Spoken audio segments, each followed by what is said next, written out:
Dad. He called to wish me a happy birthday. Alright. Should I turn my phone off? Let's go to the shelter first. The shelter we're going to is on 110th and 110th and Lenox. And this is the shelter that I went to after I had a fire in my apartment on 132nd. I stayed in this shelter for a year. It's actually in the book where I describe the living conditions in the shelter. It really weren't living conditions. So I'm going back to visit there. I want to see if it's the same guy that was at the front desk. I want to see if they'll actually let me go into one of the rooms so I can show what the rooms look like. They might not, but we're going to try to see if they will. But it was tough. I would be in there in my room, and it's what got me through. What got me through being in the room was writing songs for the soundtrack and writing the book. That's where I started the first chapter. Like when I first come in and I say, I put earplugs in my ears as I watch the roaches, and I'm watching them because I know that they're really bad here, and they crawl into your ears. They're so bad. So I mean, it's like the chapters, the very first sentence of the chapter, I literally wrote as the things were actually happening. So it was like really roaches that I had to kick off my bed. It was really bad. So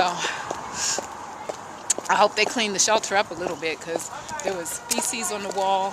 It was when I went to the restroom. It was so bad that there was a sink in my room. I hated going to the bathroom there because it was a community bathroom. I hated going to the bathroom there so bad that I would just pee in the sink.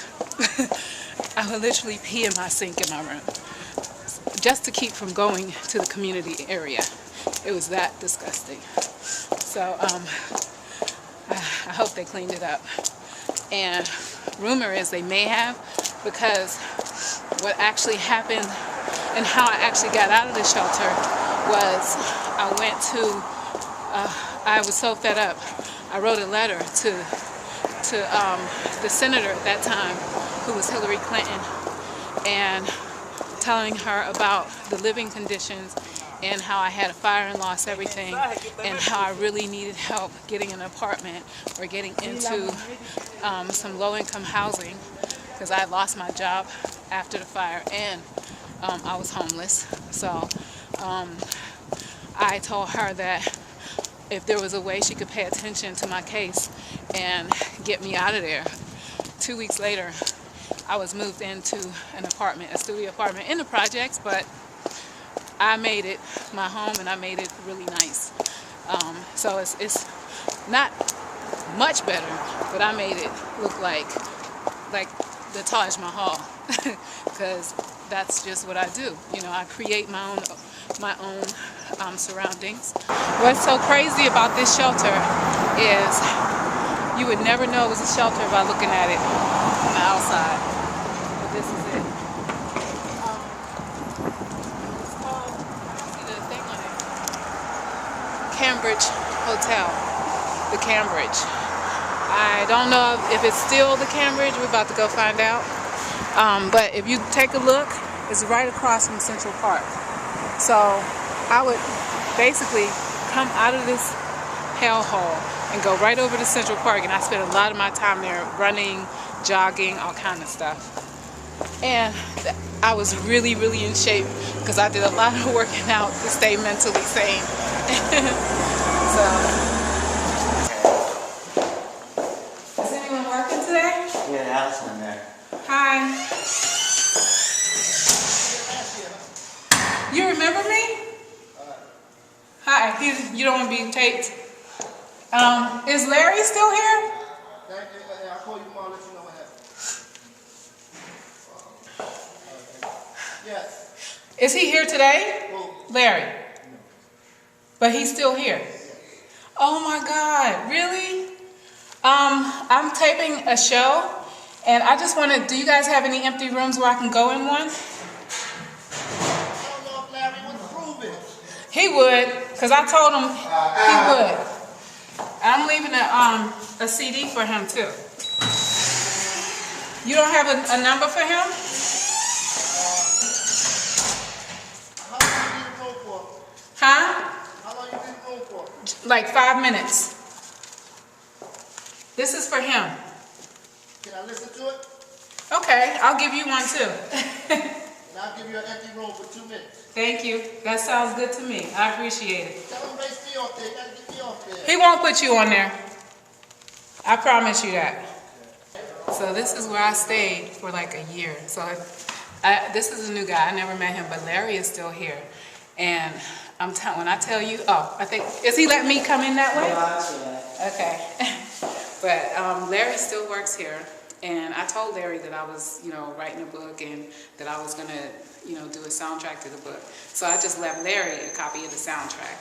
And I'm gonna come back to see what he thinks of it. Okay, all right. Here we go. This isn't the room I had when I was here, but this is one of the rooms. But this is something like the room that I was in. I don't know if you can see it that well, but this was actually a lot cleaner than the room I had. It had a closet like this, and I just put everything in here, like right in here. And I had the sink, and there was a refrigerator. Oh my God, they still have the refrigerators in here, and you don't have anywhere to cook. So I used to have to go out every day and get something to eat, like no matter what it was that I wanted. And honey, I used to go right here and just so I wouldn't have to go in the bathroom in here. And this is bigger than the one I had. Mine didn't have a table.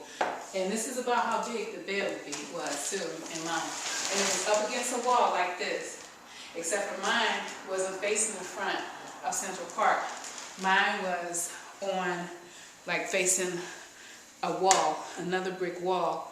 So it was crazy. But if you look at the ceiling, it's just, this one is painted pretty nicely. Mine was like really like white and pasty, This one is like, it's actually a lot cleaner than the one I had. But this is how I lived for a year. And it was not easy. I'm gonna tell you that now. It wasn't easy at all. And when I come back and I see it, I'm just thinking like, it wasn't really as bad as I thought it was, but it was just the situation that I was in that got me here, and I didn't understand how somebody like me could end up in a place like this, but everything happens for a reason, because it definitely made me a stronger person, and I actually finished a book from being here. But my Chester drawer that I had, when I tell you opened it, it had roaches all in it. It was a mess. Can you turn it? Oh, you can see? Yes, but that's how the light is. That's all they give you for light. But when I tell you that, which is all in it, I wouldn't put anything in here. So I laid my luggage down in the middle of the floor and just opened it. And every time I wanted to wear something, I would wash in the sink or go to the gym and take a shower. And then, because I wouldn't go here. But yeah, it was pretty traumatic. So whenever I went out of town, I was glad to be out. It was like every time I got a chance to go out and sing or whatever, it was like heaven to me, because I was so grateful to be somewhere else besides here. And if you look at these, look at this. This is even nicer than what it was, but it's still. The ones I had were torn. Like they didn't even fix them. They were torn. So this is a typical room in the shelter I stayed in. This is the shelter I stayed in, but this isn't the room I stayed in exactly. So I just wanted you guys to see this. And this came from me having the fire. After I had the fire, this is where they referred me to stay until they gave me housing. So I got housing. So this is it.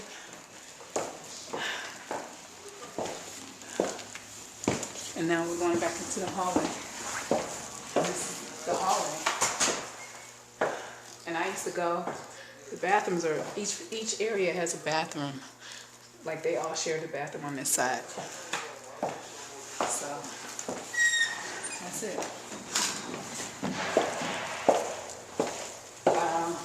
It's so funny. The whole time I was here, I never went up. I think I went upstairs one time, but I stayed on the first floor. So I was just in, actually oh, they don't even have the phone there anymore. Because I used to use that phone sometimes because I was in love with this guy that wouldn't pay me any attention. So I would use that phone to call him and try to get him. He's actually in the book, but I would use that phone to call him so he wouldn't know it was me calling him. But they took the phone out. I wonder how they're calling people now. But this is it. So, just going back there, just by back. Really.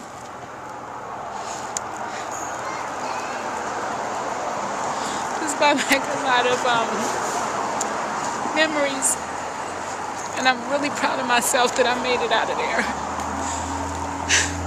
Because that was tough. And this is a side of New York that a lot of people don't see. You always just see the glamour. But this is where I lived for a year. And sometimes this is what it takes, you know, when you're really determined to make your dream. You do whatever you have to do. And this is a part of mine. This is a part of me getting to where I am and going. And it started, it didn't start here, but it was really the beginning of my growth here.